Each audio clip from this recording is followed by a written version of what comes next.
এখন আমরা বেরিয়েছি 3টে 2টো 5টা লোক আমরা বেরিয়েছি এখন 2টো গাড়ি নিয়ে। এখন আমরা চা খেতে বেরিয়েছি, যাচ্ছি তার আমার উদ্দেশ্যে।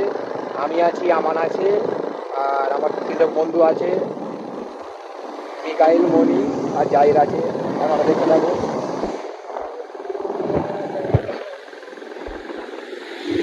এখন আমরা চা ফা খাবো, একটু একটু বসে আড্ডা ফাড্ডা দেবো, যেটাই হবে আপনাদের সাথে তুলে ধরবো। এখন আমরা চা দোকানের উদ্দেশ্যে যাচ্ছি, চা দোকানে গিয়ে দেখা হচ্ছে। এসে গেছি, আর কিছুক্ষণের অপেক্ষার মাধ্যমে আমরা পৌঁছে যাবো চায়ের দোকানে।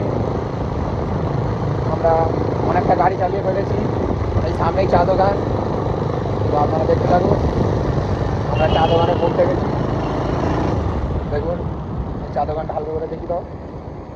এই চা দোকানে আমরা চলে এসেছি, দীর্ঘ অতিক্রমের পর আমরা এখন চা দোকানে চলে এসেছি। তো আমি আছি বিকাল ভাই, কত কিলোমিটার? এই বিষ্ণুপুর থেকে আমরা এসেছি, আপনার ধরুন কত আর হবে, এই খড়িবেড়িয়ার আশপাশে আছি এখন আমরা।